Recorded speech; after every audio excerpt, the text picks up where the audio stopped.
자, 여성의 시각으로 다양한 매체와 또 문화 현상 들여다보는 시간이죠. 선희정의 문화비평. 오늘 선희정 문화평론가는 좀 전화로 연결을 하도록 하겠습니다. 안녕하십니까? 예, 안녕하세요. 네, 오늘은 어떤 작품을 저희가 같이 들여다볼까요? 예, 며느라기라는 웹툰에 대한 이야기를 좀 해보려고 하는데요. 네. 예, 최근에 이제 웹드라마로 만들어지면서 다시 화제가 되고 있습니다. 네. 이 웹툰 같은 경우에는 2017년 5월부터 2018년 1월까지 수신지 작가가 인스타그램과 페이스북에서 연재를 한 웹툰이거든요.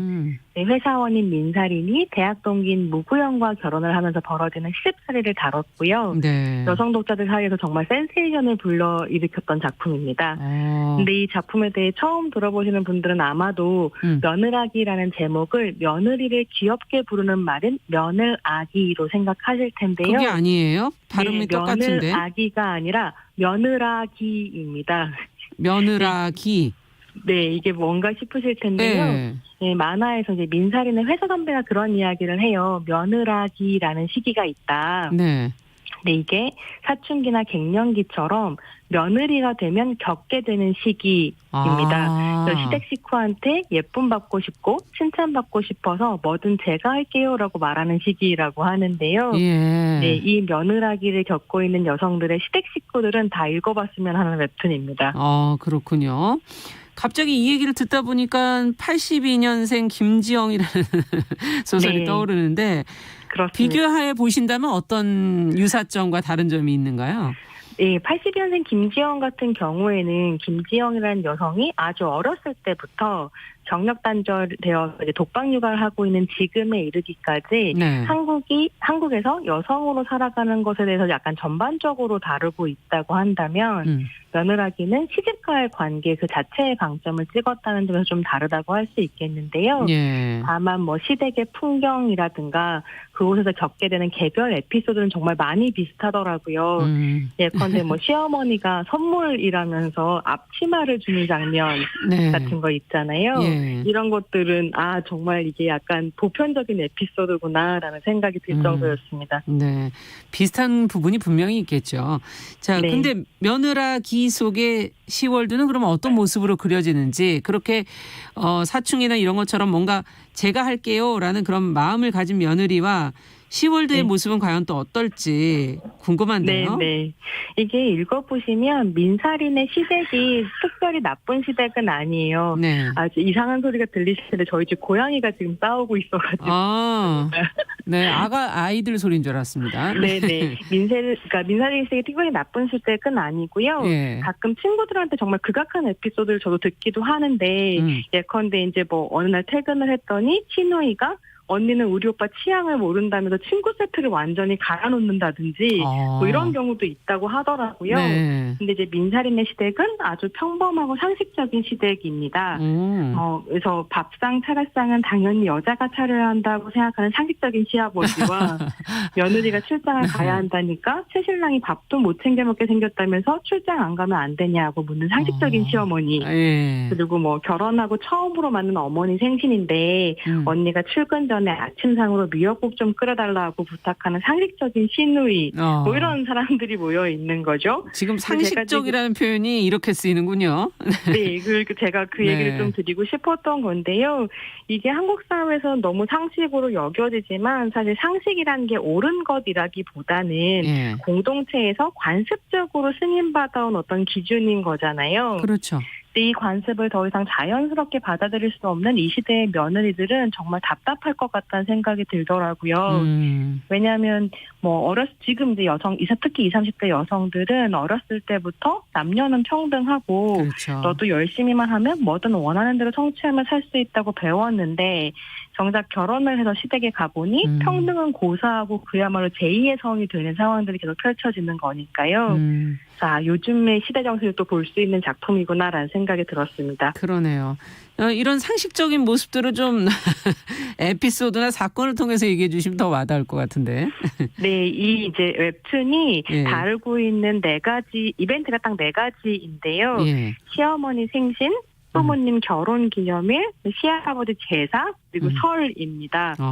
근데 사실 이런 10월제 행사가 며느리들에게 힘든 게 그 행사에 참여한다는 그 자체보다는 네. 그때 벌어지는 다양한 에피소드들 때문인 것 같아요. 그래서 이제 민사린의 표현에 따르자면 내가 나를 지키지 못한 순간들이 너무 많은 거죠. 그래서 살인이도 대한민국의 상식적인 며느리거든요. 네. 그래서 이제 시어머니 생신에 생일상 차려서 사랑받고 싶고 시부모님 결혼기념일 챙겨드리고 싶죠. 근데 자기가 상을 차리는 동안 남편은 자고 또 이제 막 과일을 깎아내고 설거지를 하는 동안 시댁 식구들끼리 하하호호하면서 과일을 다 먹어버리는 거예요. 네. 뭐 그런 상황이라든지 내가 먹을 게 없군요. 네, 그래서 막 살인이는 키위를 싫어하는데 키위가 딱 한 조각 남았고 뭐 시어머니가 이거 먹어치우자 이렇게 얘기한다든지 아니면 남편이랑 시아버지는 갓 지은 따뜻한 밥을 먹는데 시어머니랑 자기는 식은 밥을 데워 먹고 이런 상황들이 펼쳐지거든요. 네. 이렇게 내가 나를 지키지 못한 순간들이 쌓이면서 상처가 되고 그러다 보니 시댁에 가기 싫어지는 것 아닌가 이런 생각이 좀 들었습니다. 네. 야, 정말 저도 순간순간 막 떠오르네요. 여러 장면들이. 네. 네. 자, 근데 시댁과 며느리 사이에서 남편의 역할이라는 게 사실 참 중요한 거 아니겠습니까? 네. 여기서 이 역할만 제대로 해도 많은 부분이 좀 해소가 되지 않을까 하는 생각도 드는데 지금 남편인 동기라고 그러셨죠?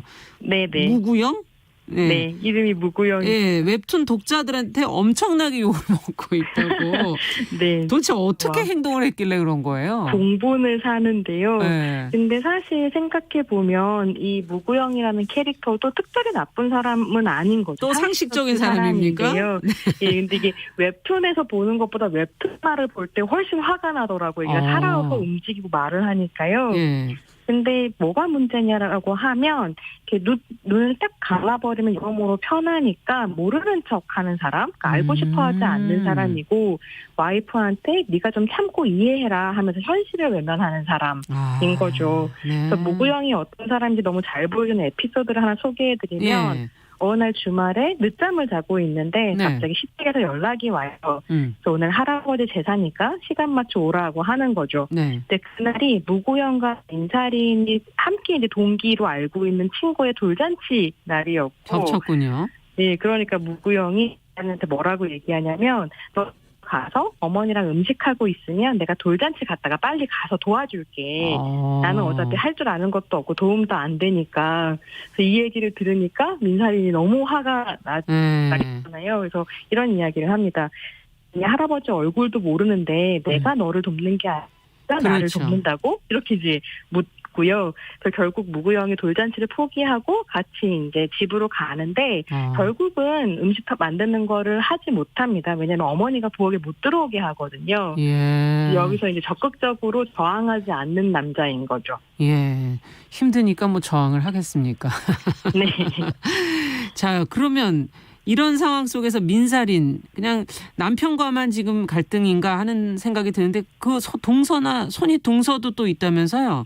네, 손이 동서 혜린이가 약간 사이다 캐릭터입니다. 혜린은 제사나 명절 때 아예 시댁에 오지 않는 사람인데요. 어머. 명절에는 각자의 직계 가족을 챙기기로 남편과 이미 합의를 했고요. 자신의 의사를 아주 분명하게 밝히는 사람입니다. 근데 이게 작품을 보면 좀 흥미로운 게 혜린이가 뭐 특별히 성격이 별나서가 아니라 네네. 사실 혜린이도 여러 가지 어려움을 감수하면서 자기가 생각하는 옳은 일을 이제 하는 거죠. 그래서 민사린도 처음에는 자기 혼자 이제 차례상 차리고 이러면서 너무 화가 나잖아요. 그렇죠. 왜 이렇게 동서는 와서 형님은 와서 돕지 않는가. 예. 근데 가만히 생각해 보니까 남자들은 마루에서 하하호 웃고 어머니랑 자기만 이제 요리를 하고 이랬었던 것들을 떠올리면서 아 이게 형님의 잘못이 아니구나 라는 생각을 하게 됩니다. 그래서 며느라이가 아주 똑똑한 작품인데요. 민사린뿐만이 아니라 시어머니라든가 형님이라든가 구형의 여동생까지 다양한 위치의 이제 여성들의 상황들을 좀 보여주면서 이 개개인의 문제가 아니고 이게 가부장제 문화 구조 자체의 문제라는 점을 잘 보여주고 있습니다. 네, 그 어떤 위치에서도 여성들이 어떤 정해진 역할을 하게 되는 거죠. 네, 참. 며느라기가 웹드라마로 지금 뭐 반응이 좋다는 얘기 여기저기서 저도 듣고 있는데 웹툰과 드라마는 좀 다르잖아요. 어떤 점이 차이가 나던가요? 네, 이게 아직 4회까지밖에 방영을 안 해서 어떻게 더 다양한 이야기가 펼쳐질지 잘 모르겠기는 한데요. 네. 뭐랄까, 이렇게 웹툰은 민사린의 삶에 좀 방점이 찍어져 있다면 웹드라마 같은 경우에는 원작에 등장하지 않는 살인의 다양한 친구들, 뭐 전업주부 친구도 나오고 진짜 빡빡한 시집에 시집간 친구도 그렇군요. 나오고 이러면서 다양한 여성들의 삶을 보여주면서 구조를 좀 더 확장시키고 있는 면이 있고요. 그러네요. 함께 보시면 좀 재미있을 것 같습니다. 네, 끝으로 정리 말씀을 해주신다면?